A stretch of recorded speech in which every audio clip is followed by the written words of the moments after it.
Hello everyone, ये परिवार में आप सभी का स्वागत करते हैं। और आज के लिए क्लासेज इसलिए अपना रिकॉर्ड कर रहा हूँ क्योंकि प्रयास कर रहा हूँ जितने भी ये छोटी मोटी चीज़ें हैं सबको इस वीक में अगर ये ख़त्म होती है तो फिर अपना रिवीजन वगैरह को फोकस करके चलेंगे। इसीलिए आजकल जब भी मैं फ्री बैठ रहा हूँ, फ्री समय है, तो एक एक चीज़ आपके लिए तलाश रहा हूँ, आपको दे रहा हूँ। और जैसे आई रूल, CPWD, मतलब जो भी जिसके लिए इम्पॉर्टेंट जो चीज़ें हैं वो उस तक देना मेरा फर्ज भी है और प्रयास भी पूरा पूरा कर रहा हूँ। क्योंकि अगर ये फ्री छोड़ दिया जाए कि पढ़ाओ जितना हो सकता है पढ़ाते रहो, तो भाई फिर तो साल भर पावर सिस्टम ही ख़त्म नहीं होगा। तो हमारे सामने बहुत बड़ा चैलेंज ये रहता है कि समय रहते हुए ख़त्म भी करना है और कोई चीज़ ऐसी रह ना जाए कि पेपर में आकर बच्चे को परेशान कर दे। तो आइए चलते हैं, यहाँ पर आज चैप्टर की शुरुआत करते हैं। एक छोटा सा चैप्टर ये भी रहता है, पावर फैक्टर इंप्रूवमेंट। तो हम बात करते हैं पावर फैक्टर इंप्रूवमेंट। अच्छा चैप्टर है और इंपॉर्टेंट कहूंगा मैं इलेक्ट्रिकल पॉइंट ऑफ व्यू से। तो सबसे पहले समझते हैं कि पावर फैक्टर क्या होता है। सबसे पहले चलेंगे हम लोग, पावर फैक्टर क्या होता है। तो पावर फैक्टर की जब आप बात करते हैं, मीन शक्ति गुणांक, तो आप देखते हैं कि it is a cosine angle between voltage, it is a cosine angle between voltage and current। यानी कहने का मतलब ये होता है कि वोल्टेज और करंट के बीच का जो एंगल है, जब हम इसका कॉस लेते हैं तो ये क्या कहलाता है, पावर फैक्टर, यानी कि कॉस फाई। साथ में ये भी जरूरी हो जाता है, देखिए इसमें हम तीन चीजें समझते हैं, वोल्टेज है, करंट है। जब एक ही लाइन पर होता है तो ये कहलाता है यूनिटी पावर फैक्टर। ये वोल्टेज है, करंट यहां से कुछ एंगल लीड कर रहा है, यानी एंटी क्लॉकवाइज डायरेक्शन में आगे की तरफ, तो ये कहलाता है, ये बेसिक में हमने डिस्कस किया था भाई, लीडिंग पावर फैक्टर। अगर ये देखते हैं, ये वोल्टेज है और करंट यहां से पीछे बनता है, तो ये कहलाता है लैगिंग पावर फैक्टर। अगर स्टूडेंट हम देखिए अपने बेसिक के हिसाब से चलते हैं तो हम कुछ अलग अलग चीजें जानते हैं। अगर याद हो तो बेटा एक बनता है पावर ट्रायंगल, पावर ट्रायंगल। देखो ये सब चीजें हम बेसिक इलेक्ट्रिकल में पढ़ चुके हैं। पावर ट्रायंगल आप देखते हैं, एक होती है रियल पावर यानी कि एक्टिव पावर, एक होती है रिएक्टिव पावर, और एक होती है अपरेंट पावर। यहां पर कौन सी पावर देखने को मिलती है आपको, अपरेंट पावर। और ये एंगल होता है पावर फैक्टर एंगल फाई। तो स्टूडेंट यदि पुरानी कुछ चीजें आपको याद है तो आप कहेंगे, देखिए अपरेंट पावर वोल्ट एम्पियर, देखिए volt ampere, reactive power volt ampere reactive, और एक्टिव पावर बोले तो होता है। फिर यहीं से हम देखिए अगर पावर फैक्टर लिखते हैं तो पावर फैक्टर बराबर में कॉस फाई बराबर में, देखिए आधार अपॉन कर्ण, यानी कि एक्टिव पावर अपॉन में क्या आ गया जी, देखिए एपरेंट पावर। एक्टिव पावर यानी कि वॉट, एपरेंट पावर यानी कि वोल्ट एम्पियर। इसी को जब हम यूनिट बड़े लेवल पर लिखते हैं तो यही कहलाता है किलोवाट अपॉन केवीए। साथ ही यहां पर ध्यान ये भी देना है कि अगर स्टूडेंट हम यहीं से tan फाई निकालें तो tan फाई क्या मिलेगा, लंब अपॉन आधार,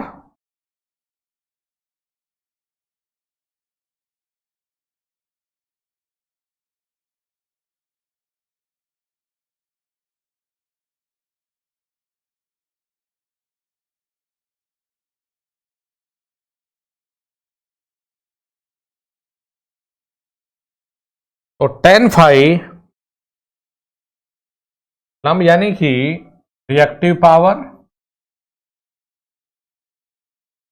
क्या हो जाएगा, रिएक्टिव पावर अपॉन में एक्टिव पावर। यानी कि हम ये भी लिख सकते हैं, रिएक्टिव बोले तो volt ampere reactive upon active बोले तो, और इसको हम लोग जरूरी नहीं यही लिखें, हम ये भी लिख सकते हैं किलोवाट एम्पियर अपॉन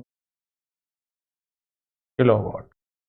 तो यहां से हमें ये भी मिल जाता है kilowatt ampere, kilowatt, kilo volt ampere reactive KVAR, kilowatt into 10 phi. ये भी आपको याद रखना चाहिए, बहुत काम आएगा। ओके, तो ये बनता है कहानी पावर ट्रायंगल के हिसाब से।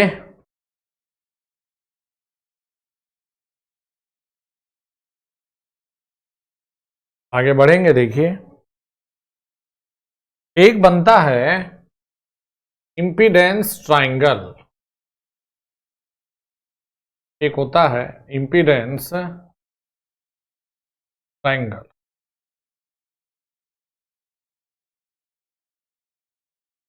इंपीडेंस ट्रायंगल की अगर हम बात करते हैं तो आप देखेंगे कि रियल एक्सिस पर रजिस्टर बनता है, जो रिएक्टेंस ड्रॉप है,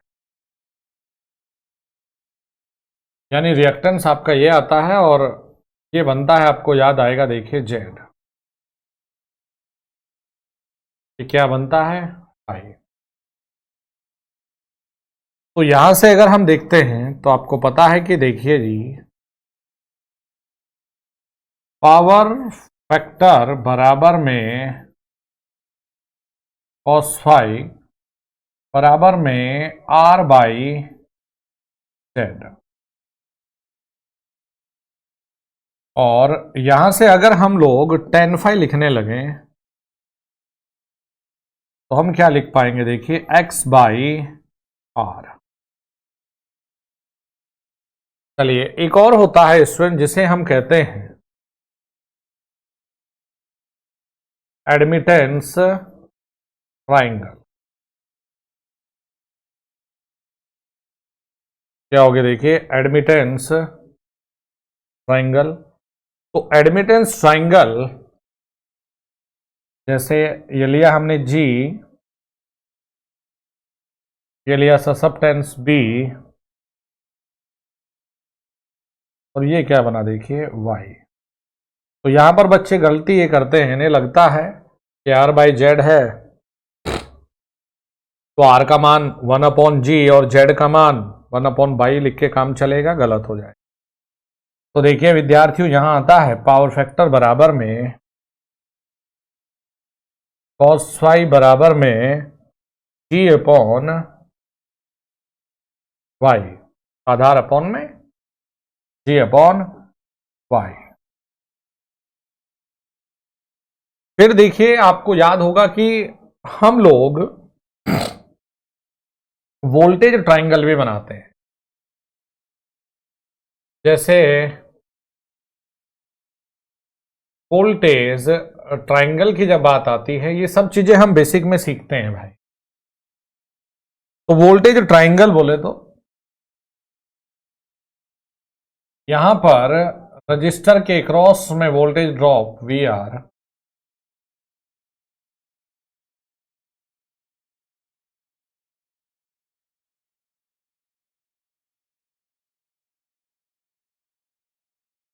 यहां पर ये वीसी, और अगर देखें तो ऊपर बनाते थे हम वीएल। तो खैर अलग अलग बनाने के बजाय आप ये समझ लीजिए कि ये रिएक्टिव वोल्टेज है, और यहां पर बनाते थे देखिए हम वोल्टेज V, ये होता था एंगल फाई। तो चाहे ये ऊपर बने VL बने, और यहां तो कुल मिलाकर V ही होता है। तो यहां पर देखिए हम लोग क्या लिखेंगे, पावर फैक्टर बराबर में कॉस फाई आधार, यानी कि PR बाई, और V बराबर यहां दो चीजें हो सकती है, तो क्या तीन अलग अलग चीजें हो सकती है। देखिए V बराबर अंडर रूट में VR स्क्वायर प्लस में VC स्क्वायर लिख सकते हो, या फिर VR स्क्वायर प्लस में VL स्क्वायर भी लिख सकते हो, या फिर RLC भी तो हो सकता है, VR स्क्वायर प्लस में VL माइनस VC का स्क्वायर लिख सकते हैं। फिर अगर हम आगे चलते हैं, इसी तरह से एक हमारे लिए करंट ट्रायंगल भी आता है। तो करंट ट्रायंगल देखिए हम किस तरह से ड्रॉ करते हैं। जैसे यहां पर हमने रजिस्टर में IR कहा,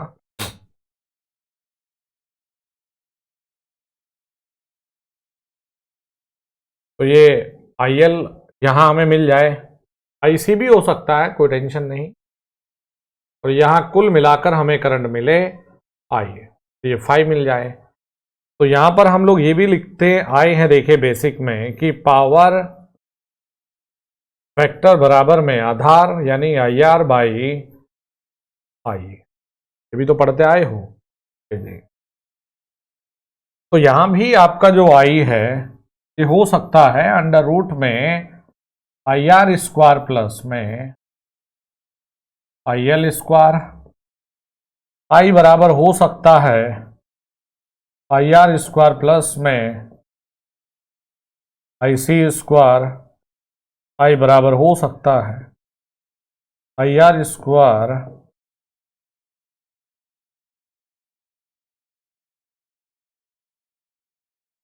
तो ये अभी हमने अलग अलग से तरीके यहां पर जाने हैं और सीखे हैं पावर फैक्टर को रिलेट करते हुए।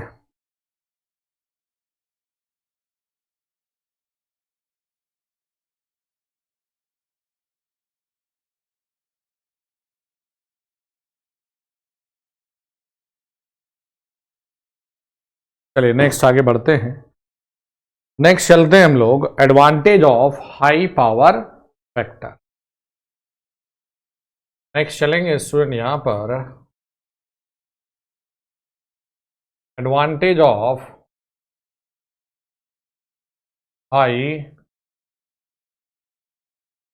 Power factor. तो यहां पर देखना है कि हाई पावर फैक्टर के यहां पर क्या क्या एडवांटेज होते हैं। तो देखिए जब हम हाई पावर फैक्टर के एडवांटेज की बात कर रहे हैं, हम शुरुआत करेंगे बड़े ही बेसिक से, और हम ये पढ़कर आते हैं कि P बराबर में √3 VL IL cos फाई। और ये चीज बेटा अभी हमने वोल्टेज ट्रांसमिशन में भी पढ़ा, यानी हाई वोल्टेज, जब हमने हाई वोल्टेज के एडवांटेज पढ़े तो वहां भी सीखते हैं। तो यहां से हमें मिलता है IL बराबर में P अपॉन में √3 VL और cos फाई, यही तो मिला। तो पहले हमने कहा कि पहला पॉइंट तो यही है। देखिए अगर यहां से cos फाई ज्यादा होता है, cos फाई ज्यादा है, तो यहां से लाइन जो करंट है वो कम होगा और जो मशीन की रेटिंग है वो कम होगी। अच्छी बात है ये। Machine rating of A machine becomes less, तो मशीन हल्की बनेगी, प्रॉपर यूटिलाइजेशन हो सकता है मशीन। फिर चलिए यहां से शुरुआत करते हैं। पहला पॉइंट तो ये हमने लिख लिया। फिर चलिए यहां से देखते हैं, अगर हम वोल्टेज ड्रॉप की बात करते हैं, वोल्टेज ड्रॉप बराबर में, या वोल्टेज ड्रॉप प्रोपोर्शनल टू क्या होता है, voltage drop proportional to IL, यानी IL इनवर्सली प्रोपोर्शनल यानी कि cos फाई। तो यहां से बड़े ही अच्छे से क्लियर ये हो जाता है कि यदि cos फाई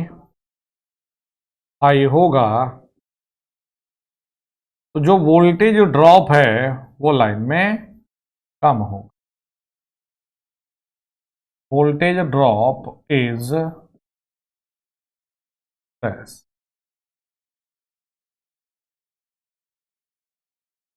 वोल्टेज ड्रॉप क्या है, लेस होगा।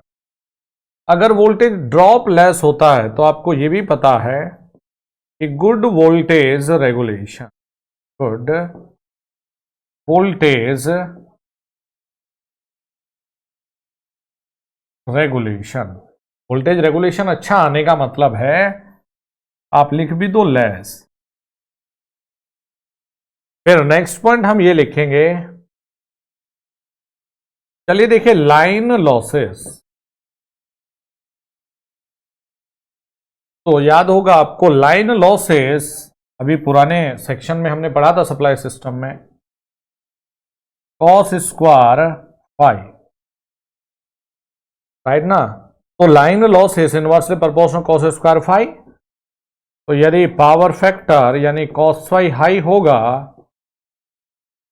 तो जो लाइन लॉसेस है वो कम होगा। नेक्स्ट यहीं पर ले लीजिए, अगर लाइन लॉसेस कम है तो हम ये क्लेम कर सकते हैं कि हाई एफिशिएंसी, क्या लिखेंगे, हाई एफिशिएंसी, ये लिखेंगे। फिर नेक्स्ट आता है यहीं पर cross section area of conductor, cross section area of a conductor. तो जो क्रॉस सेक्शन एरिया आता है वो भी हमें क्या मिलेगा, cos स्क्वायर फाई। तो भैया अगर cos फाई हाई होता है, cos फाई ज्यादा होता है, तो जो क्रॉस सेक्शन एरिया यानी ए,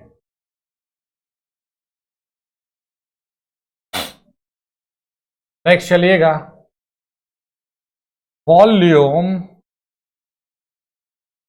of conductor material required, conductor material required, यानी जो वॉल्यूम है वो भी क्या होती है, cos स्क्वायर फाई। तो यदि पावर फैक्टर अच्छा होगा, पावर फैक्टर हाई अगर होता है तो less conductor material required, less conductor material required. क्या कहा हमने, लेस कंडक्टर मटेरियल रिक्वायर्ड। ठीक है, चलिए स्टूडेंट नेक्स्ट आगे चलते हैं। यहां से ये थे हमारे कुछ एडवांटेज। देखिए अगर एडवांटेज की बात करते हैं तो कई अलग अलग तरीके से आप सोच विचार कर सकते हैं एडवांटेज पर। जैसे कि हम यहां से दो चीजें और निकालना चाहते हैं, दो चीजों को और एनालिसिस करना चाहते हैं। ये हमने एडवांटेज पढ़े, हम दो तरीके से और एनालिसिस अगर करें तो हम ये देखना चाहते हैं कि और क्या इंपॉर्टेंस है, हम क्यों हाई पावर फैक्टर चाहते हैं, importance of high power factor. तो दो चीजें हमें और दिमाग में रखनी चाहिए कि देखिए, जब हम इंपॉर्टेंस पॉइंट ऑफ व्यू से बात करते हैं तो दो तरीके से हमें एडवांटेज देखने को मिलते हैं। एक है यानी कि जब हम बात करते हैं कंज्यूमर के लिए, फॉर कंज्यूमर, और दूसरा इंपॉर्टेंस हमें देखने को मिलता है फॉर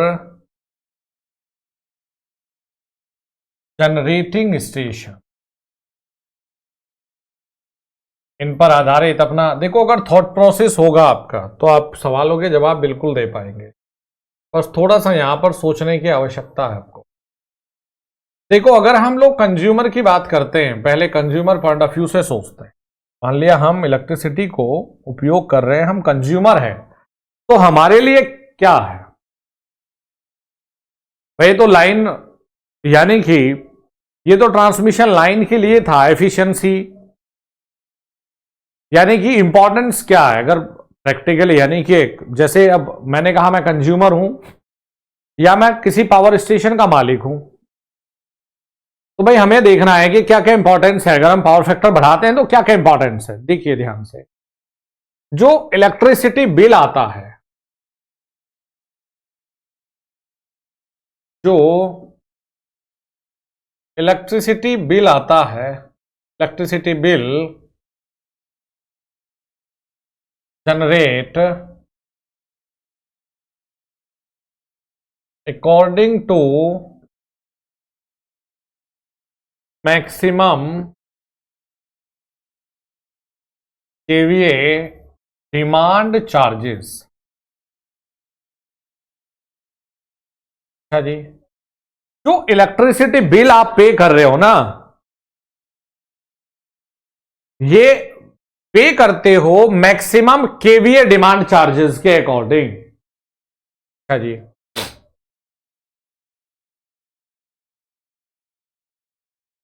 अब जरा ध्यान से देखिएगा, अगर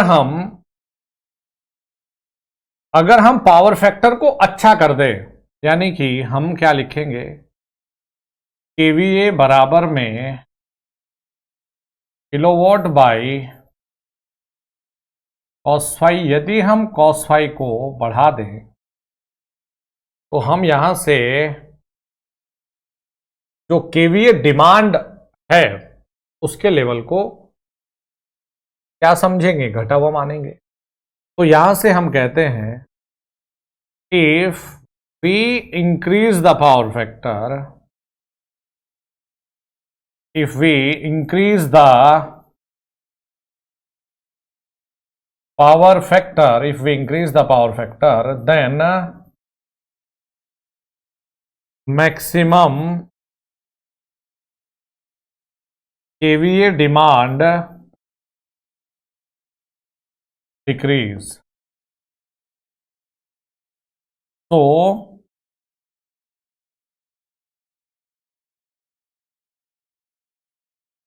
overall saving,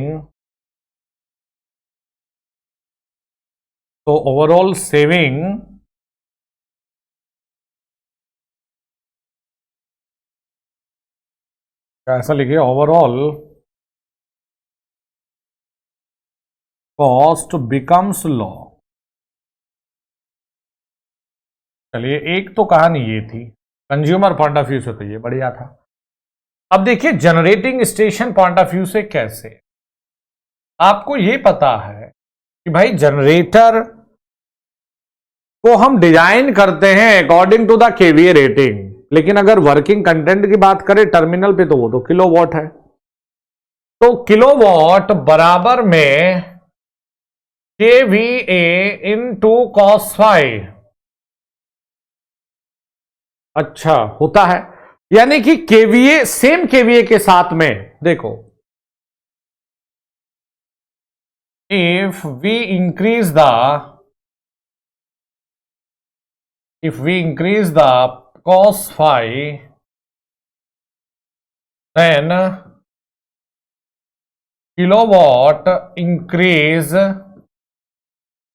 with the same KVA rating, with same KVA rating, with same KVA rating।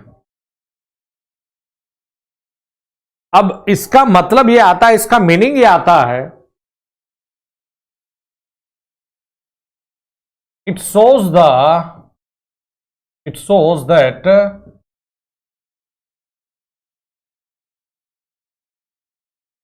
that electricity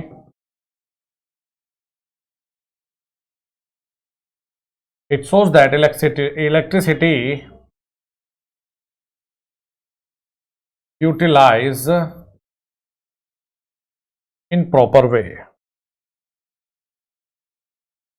utilize in proper, यानी कि सेम जनरेटर टर्मिनल पे बहुत अच्छी पावर देगा अगर पावर फैक्टर अच्छा है। तो भाई अगर एनर्जी का हम ये भी लिख लेंगे, after proper utilization of energy, proper utilization of energy, overall cost of production, overall cost of production becomes low,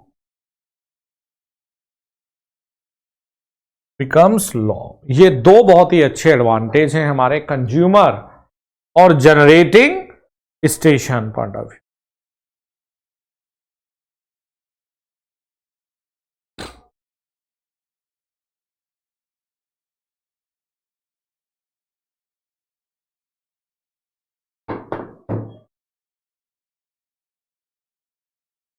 चलिए जी आगे बढ़ेंगे।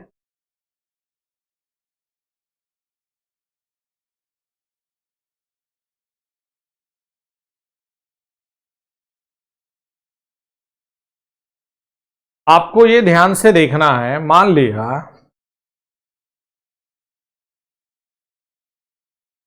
हम पावर फैक्टर बढ़ाने की बात कर रहे हैं, तो नेक्स्ट चलेंगे, देखिए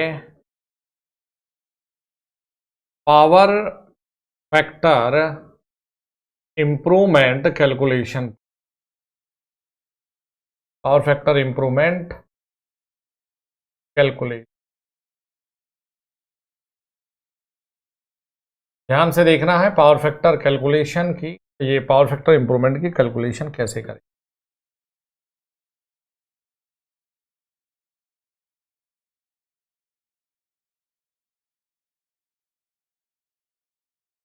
ये हमारे पास में एग्जिस्टिंग यहां पर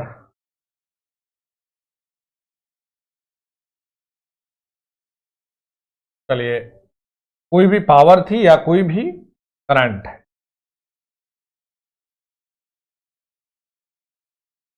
चलो पहले आपको करंट पॉइंट ऑफ व्यू से ही बात करेंगे। यहां चलिए रेफरेंस था और रेफरेंस से किसी एक एंगल पर करंट फ्लो कर रहा है I। अभी जो ये पावर फैक्टर एंगल है ये है I1। तो देखिए इस करंट कंपोनेंट को अगर हम देखें, यानी करंट को देखें, दो अलग अलग कंपोनेंट देखने को मिलेंगे। एक होगा I cos phi, जिसे हम नाम देते हैं एक्टिव कंपोनेंट। क्या नाम देंगे? Active component.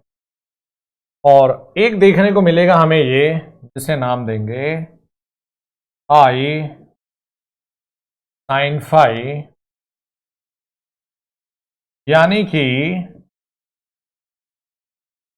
Reactive component. देखिए स्टूडेंट, यहां पर आपको ये पॉइंट बड़ा ही अच्छे से क्लियर होना चाहिए। ये अगर phi 1 है तो प्लीज ये phi, हमने कहा पावर फैक्टर बढ़ाएंगे। पावर फैक्टर बढ़ाने का मतलब है एंगल यानी फाई का मान कम हो जाना। चलिए ये देखिए जरा, तो हमने ये एंगल को कम करके हम ले आए यहां phi 2। पहले जो पावर फैक्टर था वो cos phi 1 है, अब कितना है cos phi 2। तो अभी देखिए जो करंट है, पहले करंट चलिए I1 ले लिया हमने, ये I1 है, अभी करंट I2 है। तो अभी यहां हमने लिया है, ये है O, ये है A, ये B है और ये C। ये जो I1 sin phi 1 है ये A से C। अगर I2 हमने देखा पावर फैक्टर बढ़ने का मतलब है, अगर हम ये लिख रहे हैं कि पावर फैक्टर बढ़ना है तो जो करंट है वो डिक्रीज होना चाहिए। करंट डिक्रीज होना चाहिए, बिल्कुल होना चाहिए।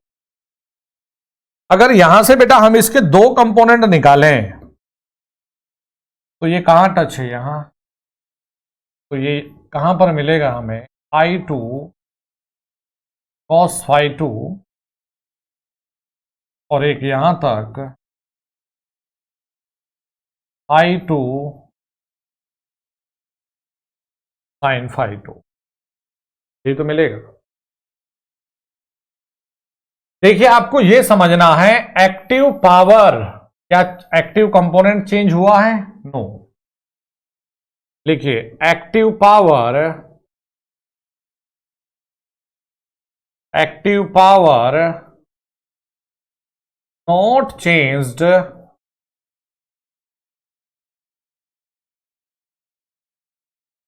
After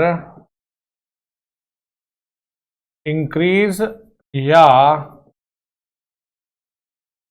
decrease the power factor.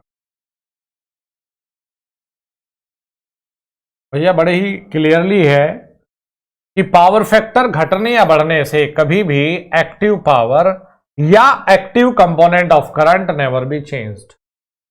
Active power की जगह आप एक्टिव कंपोनेंट भी लिख सकते हैं, किसका? करंट का। कभी चेंज नहीं होगा करंट। अगर देखो आपको लग रहा होगा सर ये तो cos phi, बेटा याद रखिए अगर cos phi ये बढ़ा है तो साथ में I2 कम हुआ है, तो ये जो मल्टीप्लीकेशन है ये हमेशा सेम बना रहे। देखिए अगर आप B से C तक निकाले करंट, ये जो B से C तक ये करंट है, ये डिनोट करता है लीडिंग पावर फेड, यानी कि ये लीडिंग करंट था जो आपने सर्किट में फ्लो करवाया है। तो खैर अभी इसको समझिएगा कि एक्टिव पावर का कोई मतलब नहीं है, एक्टिव कंपोनेंट का कोई मतलब नहीं है चेंज होने का।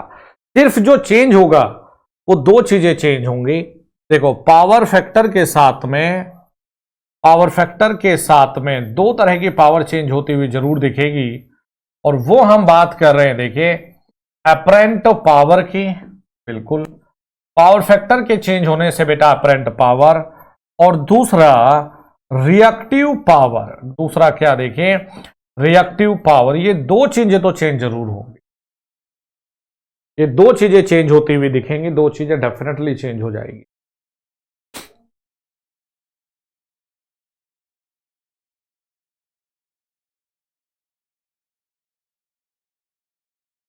ठीक है, अब देखिए ध्यान से देखना है कि ये जो बेटा करंट यहां से यहां आया है, ऐसे ही तो आया नहीं है जबरदस्ती। इसका मतलब यह है कि आपने यहां पर कोई एक लीडिंग करंट फ्लो करवाया, तो जितना लीडिंग करंट आप फ्लो करवाएंगे ये यहां से B से C तक लिख लेंगे जो बी से सी तक है ये दर्शाएगा यहां करंट आईसी। तो अगर टोटल लीडिंग करंट की बात करते हैं, टोटल लीडिंग कंटेंट की बात करते हैं, जैसे मैंने कहा आईसी बराबर में, आप देखते ही बता देते कि सर ए से सी तक, आईसी का मतलब क्या है बीसी, तो ए से सी माइनस ए से बी, और आप देखते ही कहते कि I one sine phi one minus के I two sine phi two, ये आपको मिल जाता है यहां आईसी का मान।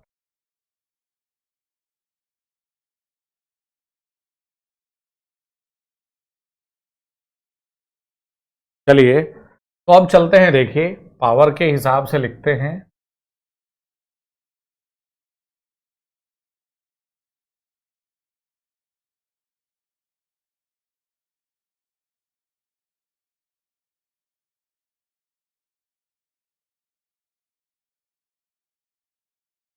ये यहां पर है phi one,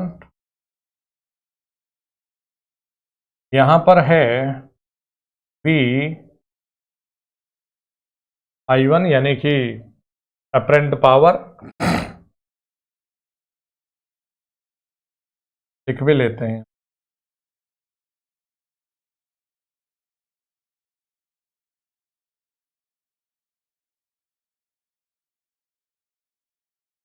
line apparent power है, ये कंपोनेंट हो गया वी आई वन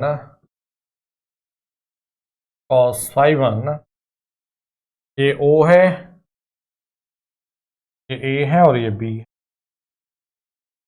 तो अभी यहां से यहां तक जो दिया है ये है V I one sine phi one, चल रहा है यहां। अच्छा, यानी कि ये कौन सी पावर होगी, यहां देखो ये एक्टिव पावर है,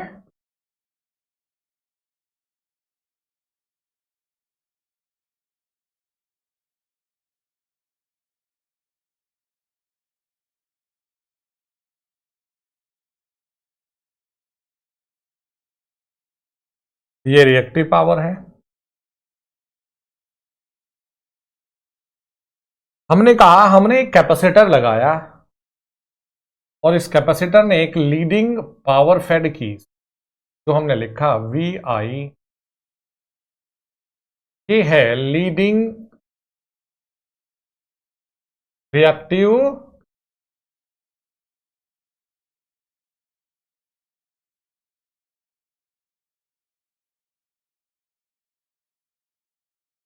लीडिंग रिएक्टिव पावर। जब ये लीडिंग रिएक्टिव पावर है, चलो आपको समझाने के लिए पूरा ही बनाए भाई,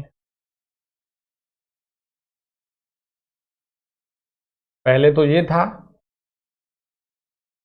ए बी, चलिए इसको सी मान लेते हैं। अब इसमें जितना लीडिंग कंटेंट है ये तो तुम्हें माइनस करना पड़ेगा, ये हमने मान लिया यहां, ये ले लिया हमने डी, ये माइनस कर दिया हमने कितना, पी आई डी के बराबर, यानी कि लीडिंग रिएक्टिव पावर को। तो अब जो रिएक्टिव पावर बची वो बची रिएक्टिव पावर, ये मान लिया हमने ई, तो यहां से यहां, अब जो यहां गया जब पावर फैक्टर एंगल कितना हो गया, ये फाई टू, और ये करंट हो गया आई टू, तो ये ले लिया हमने वी आई, तो हॉरिजॉन्टल कंपोनेंट यानी ये वाला V I two cos phi two, एक तो ये कंडीशन, एक्टिव पावर थोड़ा ही चेंज होगी, और ये हमें मिल रहा है ये V I two sine phi two. अब ये है तो कुल मिलाकर जो वी आई सी है, अगर हम इसमें ये कहें नेट रिएक्टिव पावर, अगर ये कहें net reactive power, net reactive power, तो नेट रिएक्टिव पावर यानी VIC बराबर में, नेट रिएक्टिव पावर VIC बराबर में आप यही तो लिखोगे कि VI1 साइन φ1 माइनस के VI2 साइन φ2, यानी V से V काट देंगे, यहां पर हमें क्या मिलेगा, IC बराबर में I1 साइन φ1 माइनस के I2 साइन φ2। आपको कैपेसिटर के क्रॉस में करंट मिल जाए। और जो V है, V हम पहले से ही लेकर चले हैं कि भैया ये फेज वोल्टेज है, और XC हमारे लिए है कैपेसिटिव रिएक्टेंस।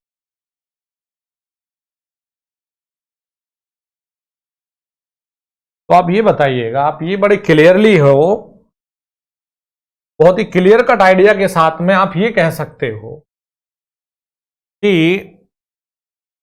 IC बराबर में, IC बराबर में V अपॉन में XC, यानी कि V ओमेगा C। और अगर हम कैपेसिटेंस निकालें तो IC by V omega farad. यानी कि अगर हमें कोई ये पूछ लें कि पावर फैक्टर को यहां से यहां भेजने तक कितने फैराड, माइक्रो फैराड, मिली फैराड का कैपेसिटर को पैरेलल में जोड़ें, तो हम क्या करने वाले हैं, देखिए बड़े क्लियरली, हम पहले यहां वैल्यू रखकर, यहां पर वैल्यू रखकर हम IC का मान कैलकुलेट करेंगे। किसके हिसाब से, पहले पावर फैक्टर एंगल ये था, अब पावर फैक्टर एंगल ये है। उसके बाद हम IC के मान को वहां रखकर कैपेसिटेंस का मान कैलकुलेट कर सकते हैं।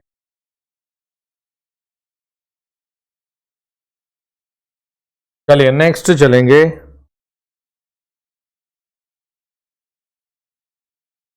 अगर हम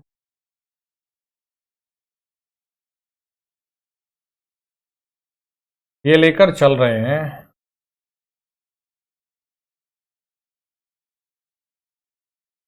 ये एंगल है φ1,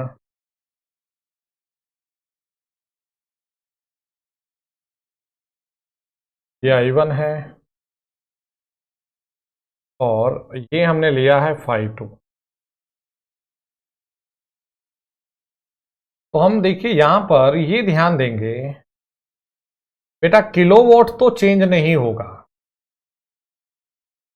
KVA तो चेंज बिल्कुल नहीं होगा। भाई VI1 VI2, यहां से यहां ये A है, ये B है और ये C है। ये हमने लिया KVAR1, और यहां से लेकर यहां तक C तक, A से C तक, ये हमने कहा KVAR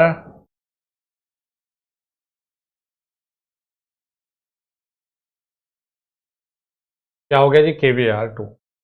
तो अगर हम ये कहें net leading KVAR, net leading KVAR अगर हम कहें, तो बच्चों आप यही तो लिखोगे भाई, नेट लीडिंग KVAR कितने हैं, B से लेकर C तक। उन्हें क्या लिख सकते हो, A से B माइनस A से C। तो A से B को हम कहेंगे KVAR1 माइनस के KVAR2, यानी कि KVAR1 का मान क्या हो सकता है, देखना जरा आप सही हो कि नहीं। अगर मैं ये कहता हूं tan φ1 बराबर में, आप क्या लिखोगे,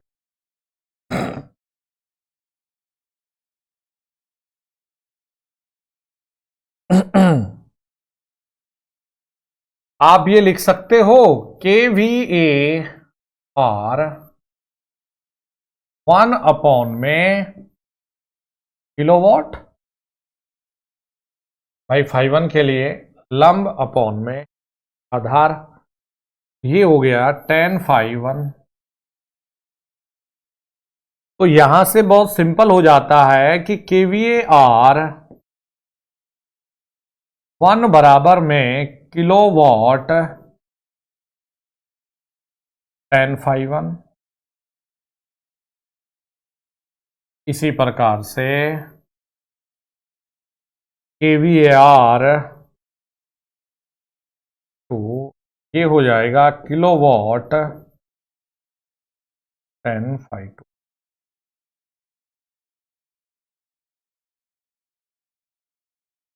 तो KVA R1 ये क्या मिला हमें, kilowatt tan φ1 minus kilowatt tan φ2। तो जो लीडिंग नेट लीडिंग KVAR अगर निकालना हो कि इस पावर फैक्टर से यहां तक भेजने के लिए, तो किलोवाट अगर आपको पता है तो भैया tan φ1 माइनस के tan φ2, very very important answer.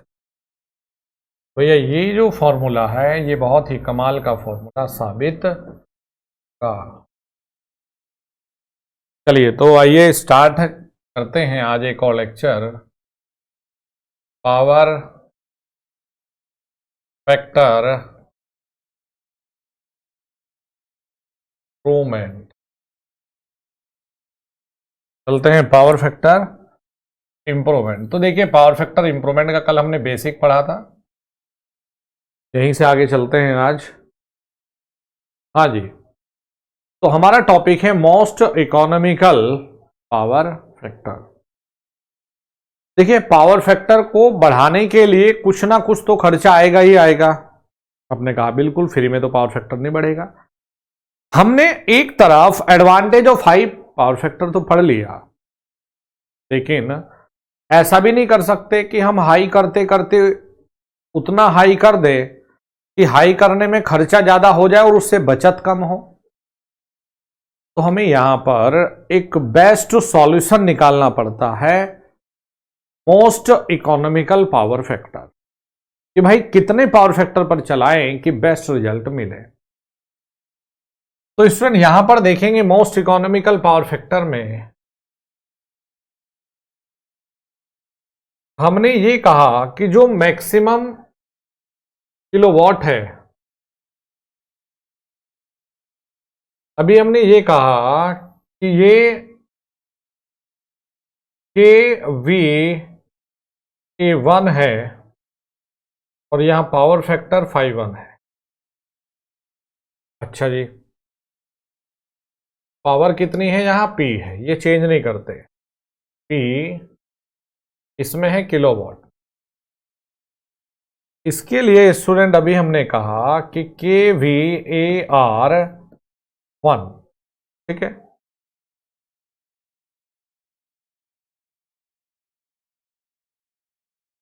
फिर हमने पावर फैक्टर को बढ़ाया, ये हमने कहा कि ये हो गया φ2, और अब ये हमने कहा KVA2, और जो ये वाला हिस्सा है यहां से यहां, ये हमने कहा KVAR। तो OA, B और C। देखो जो बिल है वो मैक्सिमम केवीए डिमांड के हिसाब से है। तो हमने यहां ये कहा कि P यहां पर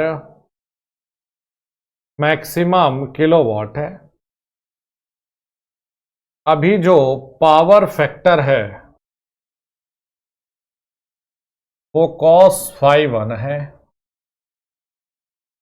और पर केवीए के लिए चार्ज जो दिया है, चार्ज पर केवीए मैक्सिमम डिमांड है रुपीज एक्स, जी रुपीज एक्स, ठीक है। तो मुझे एक बात बताइए, आप ये कहेंगे ना कि KVA 1 बराबर में किलोवाट अपॉन में cos फाई 1, यानी कि P का मतलब किलोवाट मतलब power P upon cos phi 1, यानी कि P sec फाई 1, समीकरण नंबर 1। फिर KVA 2 हो गया किलोवाट बाई cos फाई 2, यानी कि ये मिला हमें P sec फाई 2, ये हो गया 2। तो जो नेट KVA है, जो हम लोग लिखेंगे कि जो नेट KVA है वो कितनी हो गई, net saving in KVA।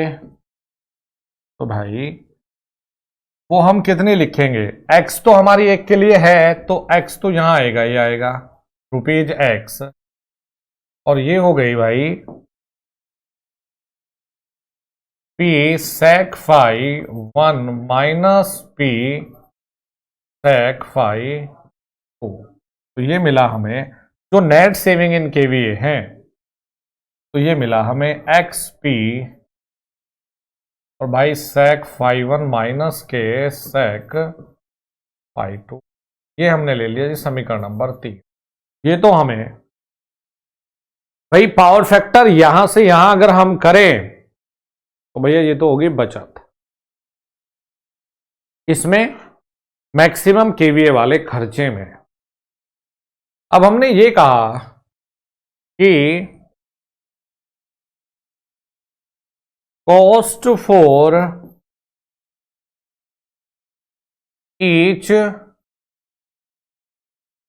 Leading KVAR is rupees Y.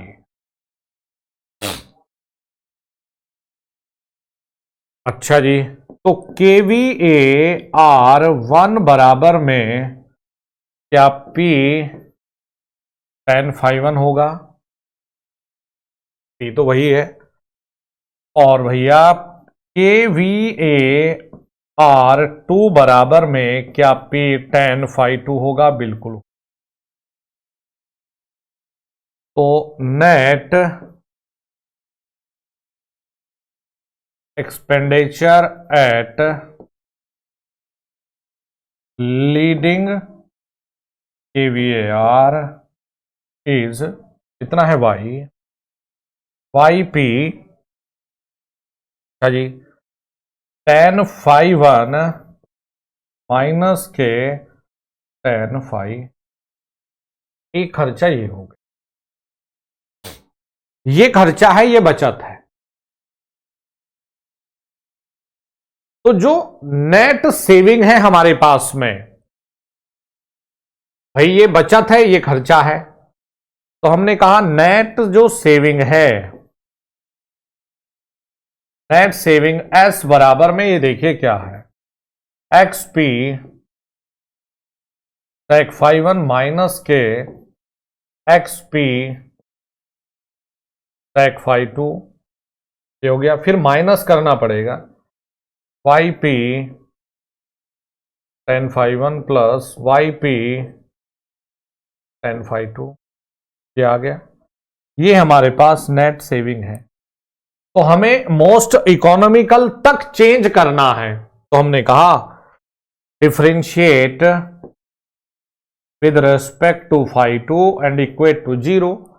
तो ये कितना हो गया, 0 माइनस XP sec का क्या हो जाता है, sec फाई 2 tan फाई 2, यही तो होता है, ये हो गया। फिर 0 और प्लस में YP tan का हो जाता है sec स्क्वायर फाई 2। बताइए यही आता है कि नहीं भाई, और किसके बराबर करना है, बराबर करना है जी 0 के, ठीक है। तो ये हमें मिला एक तरफ XP से, देखते हैं वाइट से,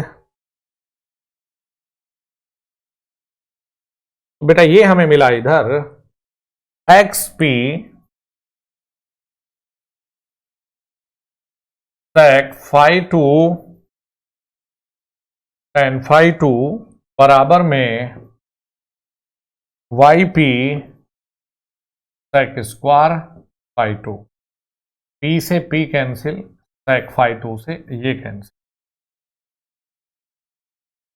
ठीक है। अब देखिए x sin phi 2 by cos phi 2 बराबर में y अपॉन cos phi 2 से ये कैंसिल, तो sin phi 2 बराबर में क्या मिला, y बाई x मिला। तो जब हम मोस्ट, ये कंडीशन आती है मोस्ट इकोनॉमिकल पावर फैक्टर की बेटा, तो मोस्ट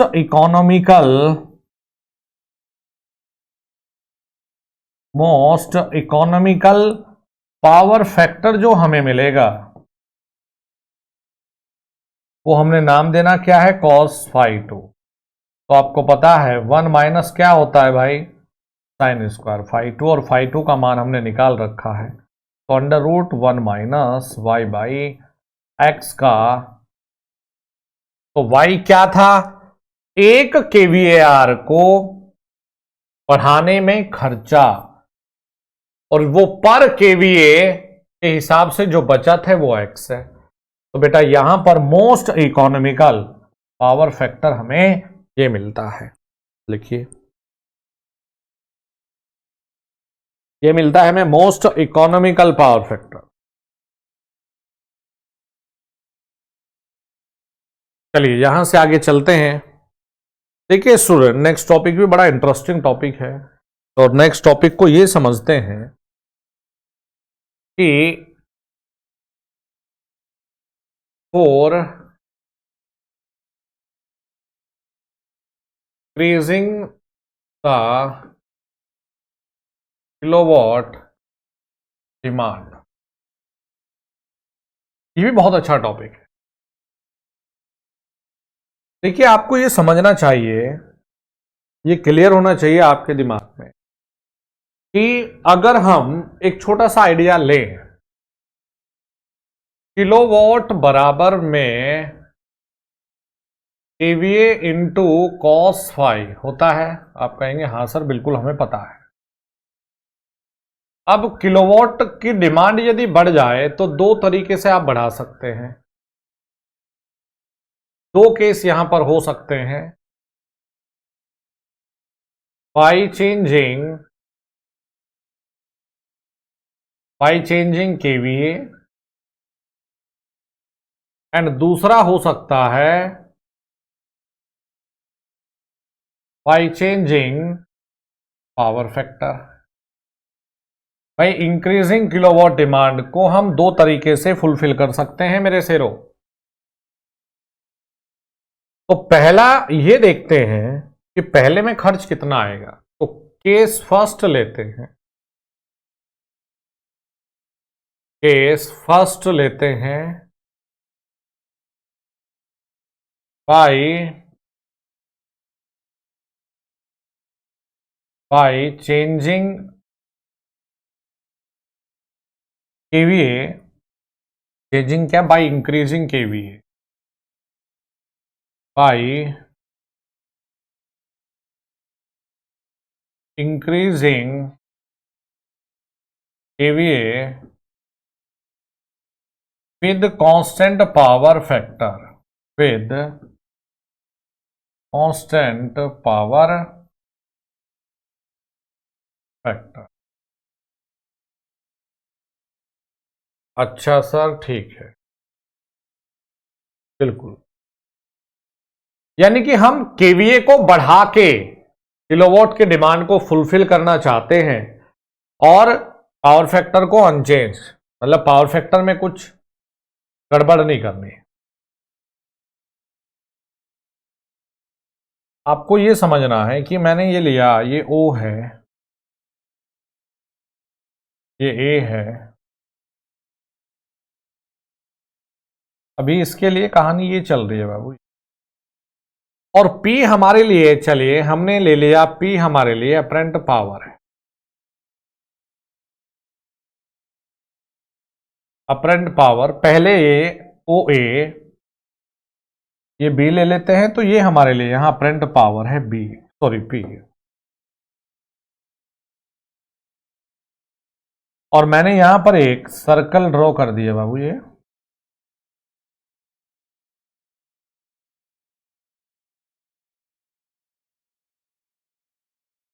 हमने यहां पर एक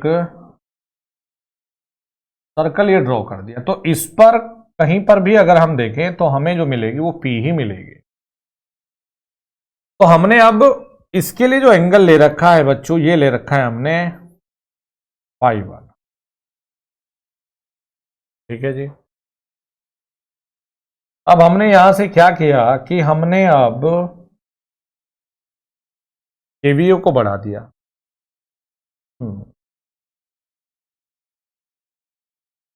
तो ये B से हमने थोड़ा सा आगे तक बढ़ाया, जहां D तक। तो अगर ये बढ़ेगा,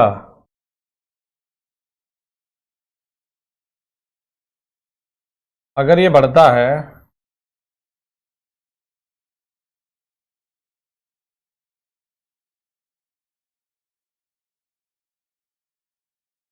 तो ये तो ठीक है जी, अपना बढ़ेगा, बढ़ा दिया हमने कितना BD, और हमने ये लिया BD, और ये ले लिया हमने E, और ये हो गया देखिए F। बढ़ गया, देखिए डिमांड बढ़ गई भाई। जो इस पर कौन सी पावर है, एक्टिव पावर है ना। तो किलोवाट पहले कितने किलोवाट सप्लाई करा रहा था ये A तक, अब कितने किलोवाट सप्लाई कराएगा O से F तक। बढ़ गया जी। अगर आप देखें तो ये वाला जो एंगल है,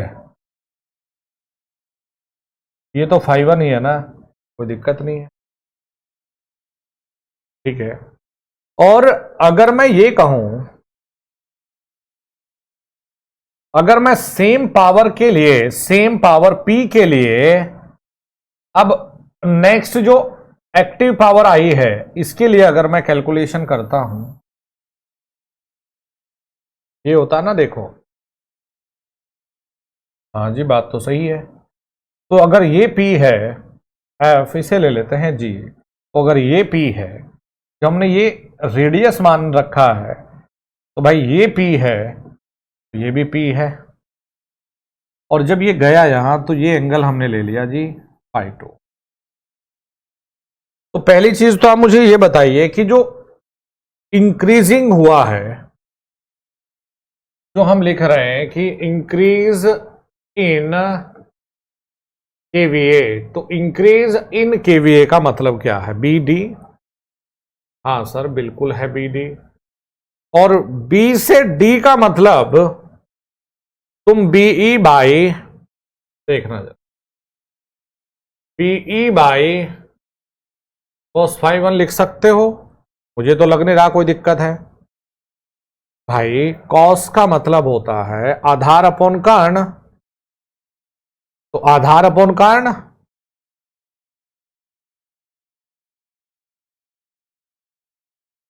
अच्छा जी। तो तुम्हें BD का मान मिल गया यहां से। अरे B आधार है, तो ये BD का मान मिल गया। अच्छा, अगर आप इस चित्र में देख पाए तो जो B से E है वो A से F तक बराबर है, जो B से E है वो A से F तक बराबर है। आप कहेंगे बिल्कुल है। तो यहां से हमें जो मिला, इंक्रीज इन KVA, तो BE का मतलब हम क्या लिखें, AF अपॉन में cos φ1। अच्छा, और AF को क्या लिख सकते हो, तो मेरे हिसाब से तो आप समझदार हो, OF माइनस OA अपॉन में cos φ1 लिख सकते हो। अच्छा, तो अब इंक्रीज जो हुआ ओ से एफ तक लिखना है।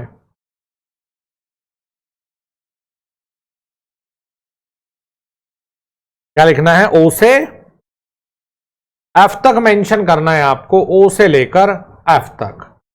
तो एक बात बताइएगा, ओ से एफ को, ये क्या है यहां, क्या मैं ओ जी, क्या मैं ओ से एफ को पी कॉस फाई 2 लिख सकता हूं? बिल्कुल लिख सकते हैं। क्या हम ओ से ए को पी कॉस फाई 1 लिख सकते हैं? हाँ लिख सकते हैं। और अपॉन में कॉस फाई 1, तो ये हो गया P cos phi 2 minus cos phi 1 upon में कॉस फाई 1। ये किलोवाट डिमांड को इंक्रीज करने पर जो केवीए हमें बढ़ाना पड़ेगा वो टोटल इंक्रीज हुआ है। तो जब इंक्रीज की बात आ गई तो हमने कहा टोटल कॉस्ट, तो total cost in increase, total cost to increase the KVA. तो हमने पर केवीए क्या ले रखा? पहले से ₹X है। पर केवीए मैक्सिमम डिमांड का चार्ज है ₹X। तो भाई इसका कितना हो गया? XP cos phi 2 minus cos phi 1 upon में cos फाई 1। देखिए, तो ये तरीका कहां देखना था हमें? ये देखना था हमें जब हमने स्टूडेंट किस में इंक्रीज किया है? केवीए में इंक्रीज किया है। नेक्स्ट चलते हैं, हमने दूसरा तरीका देखना है, इंक्रीज इन, दूसरा हमें देखना है increase in power factor with constant KVA. इस केस को देखते हैं। अच्छा जी, तो देखो यहां पर हमने क्या लिया कि पर केवीएआर के लिए जो चार्ज है वो ₹Y है। ठीक है भाई, कोई दिक्कत नहीं। चलो बनाइए डायग्राम। तो आपने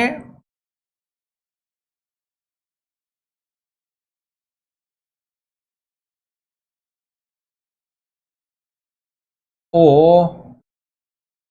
ए बी, एंगल यहां है फाई 1, पावर फैक्टर बढ़ाया, फाई 2 तक ले गए,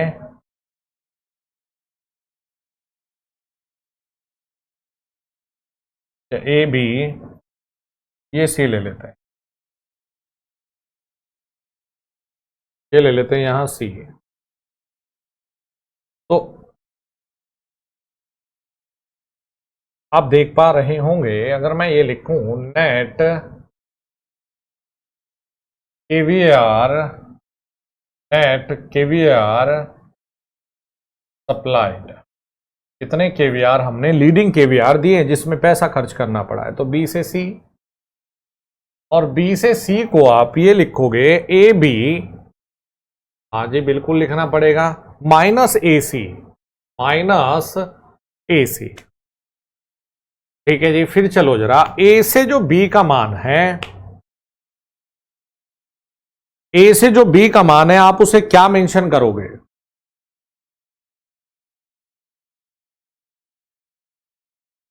ए से बी का जो मान है, देखो क्या हम ये लिख सकते हैं ओ से ए मतलब सेम है?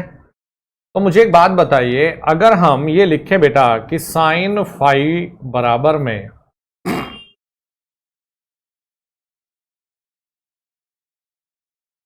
लंब अपॉन कर्ण होता है? हाँ जी होता है। तो लंब क्या है? ए बी, कर्ण क्या है? O B. देख लो, मैं नहीं बता रहा हूं आपको, आप खुद देखिए। तो अगर ए बी का मान हम लिखना चाहते हैं तो क्या हम ए बी का मान यहां से O B sine five one लिख सकते हैं, बिल्कुल। क्या हम ए सी का मान ओ सी साइन फाइव टू लिख सकते हैं? ये तो लगता नहीं कोई दिक्कत है।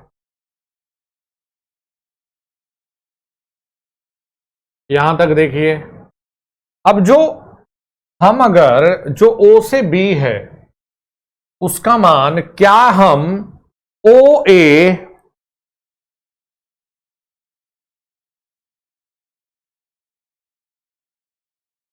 से लेकर यूज कर सकते हैं? कैसे, देखो।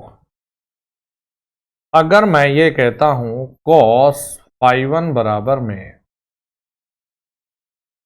तो cos फाइव वन का मान आप क्या लिखते? आधार अपॉन कारण, यानी ओ ए अपॉन में ओ बी। तो ओ बी बराबर में क्या लिखते हैं? O A by cos five one को लिखते हैं। तो ये आ गया O A upon cos five one sine five one minus के O C sine five two. अब एक बात बताइएगा जरा, ओ ए को क्या हम ओ सी cos फाइव टू लिख सकते हैं? आप कहोगे बिल्कुल भाई, मजा आ गया। तो ओ सी बाई क्या लिखे? cos five one sine five one, और एक क्या है cos five two minus O C sine five two.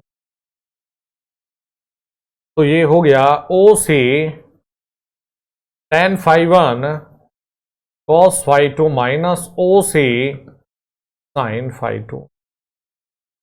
अब मेरे हिसाब से जो ए सी का मान है उतना तो आप समझते होंगे कि जो ओ से सी तक का जो मान हम लेकर चल रहे हैं, ओ से सी, वहां यहां भी कॉमन है, अभी पहले भी कॉमन था। तो ओ से सी का मान पुराने केस में लेकर चलते हैं। देखिए हमने क्या मान रखा है, यहां से इस पॉइंट तक का जो मान है हमने क्या माना हुआ है? पी। तो ये हमें मिल गया जी पी। ये क्या है? पी। याद करना पुराने वाले चित्र को। देख, P tan five one cos five two minus sine five two. तो नेट केवीआर ये थी। तो अब हमने क्या कहा कि जो कॉस्ट इन, जो हम निकालेंगे कॉस्ट इन केवीआर, तो भैया एक के लिए रुपीज क्या है? वाई। तो इसके लिए कितना होगा? Y P tan five one cos phi two, और भैया ये है साइन फाइव टू। ये इसमें आएगा। तो पहले वाले केस में हमने क्या देखना है बेटा, कि अगर हम केवीए को बढ़ा रहे तो ये कॉस्ट निकालने का सूत्र है, और अगर हम पावर फैक्टर को बढ़ा रहे हैं तो ये सूत्र लगेगा।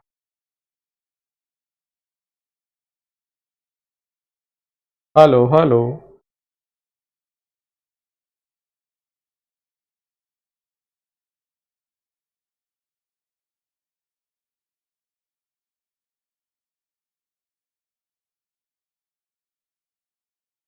चलिए नेक्स्ट है हमारे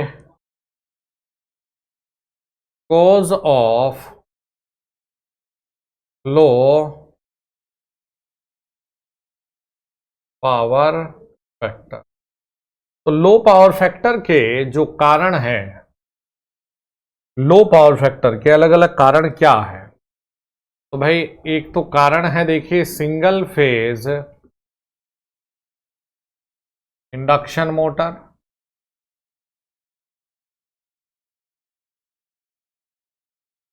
एक होते हैं भाई three phase induction motor.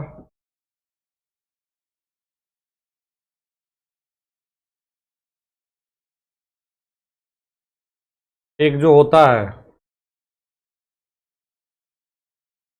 Arc lamp. एक होता है electric discharge lamp, electric discharge lamp, एक इलेक्ट्रिक भट्टी जो होती है इलेक्ट्रिक फर्नेस, और देखिए load variation.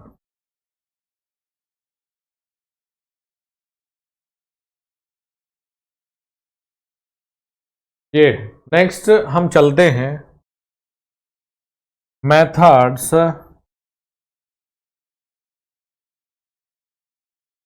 To improve power factor.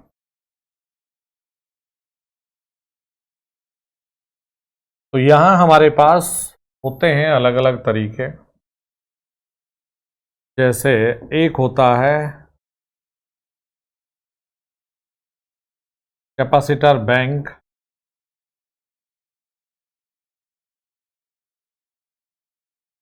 तो कैपेसिटर बैंक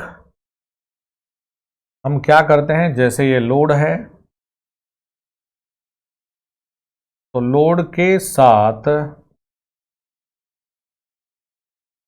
के साथ पैरेलल में लोड के साथ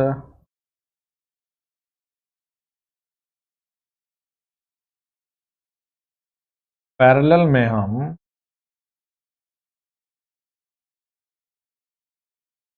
कैपेसिटर लगा देते हैं। कितना करंट आता है जी, आईसी करंट। तो ये लीडिंग करंट लेता है। ये यहां पर हो गया मेन लोड करंट आईएल, और यहां आ गया देखिए करंट आई। तो यदि हम ये कहें इसमें without capacitor bank, without capacitor bank हमें जो देखने को मिलेगा बेटा, वो देखने को कुछ ऐसा मिलता है। वोल्टेज V है, IL है और FI है। आफ्टर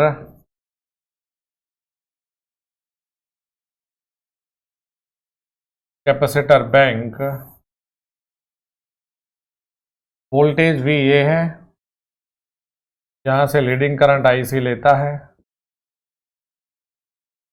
ये IL है और IL ही I होता था। तो अब इनका जो रिजल्टेंट है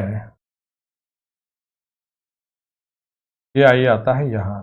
ये पहले Φ1 होता था, अब ये Φ2, तो पावर फैक्टर बढ़ जाता है। यहां पावर फैक्टर बढ़ जाएगा। अच्छा मेथड है। जैसे अगर हम कुछ एडवांटेज की बात करते हैं,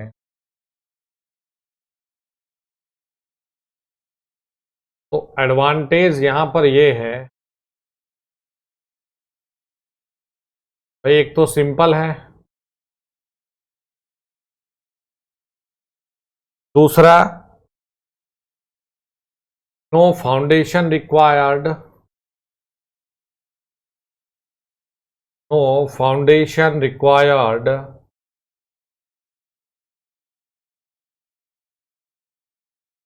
नो नॉइज, लेस लॉसेस, ना के बराबर लॉसेस है, नो मेंटेनेंस,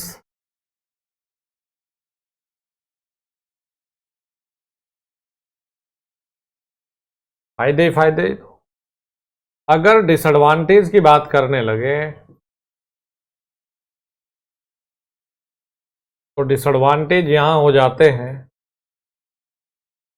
शॉर्ट लाइफ।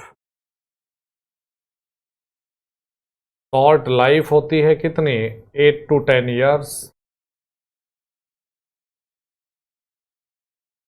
और ब्रेकडाउन हो जाता है high voltage due to high voltage may be breakdown, may be breakdown. क्या हो जाएगा, ब्रेकडाउन।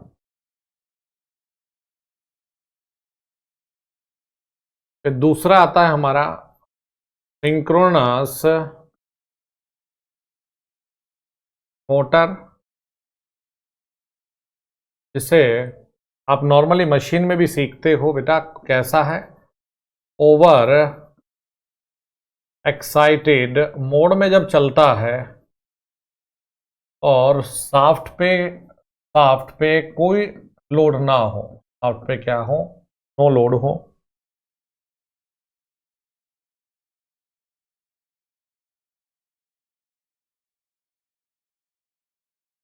शाफ्ट पे नो लोड हो, ओवर एक्साइटेड हो, तो कैसे काम करता है? लीडिंग पावर फैक्टर, ये भी एक तरीका है। एक नेक्स्ट लिखिए, तो इसमें आपको लिख लेना है, ये आते बाते तो नहीं है, ये लॉन्ग लाइफ होती है, स्टेबिलिटी अच्छी होती है, मोर फ्लोर एरिया रिक्वायर्ड, और सॉरी यहाँ पे लिखेंगे strong foundation required, strong foundation required for maintenance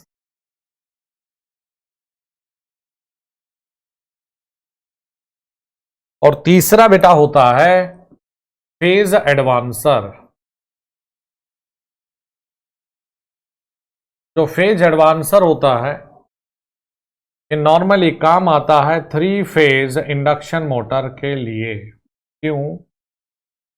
क्योंकि 3 फेज इंडक्शन मोटर का पावर फैक्टर कम इसलिए होता है क्योंकि रोटर को एक्साइट कराते हुए स्टेटर से, तो इसमें हम क्या करते हैं, rotor excite by external exciter which is mount at the same shaft। और जो ये सप्लाई देता है रोटर को, exciter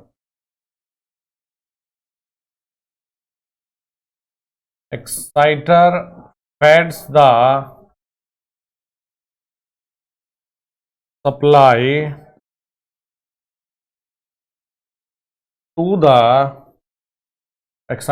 the supply to the rotor at rotor frequency,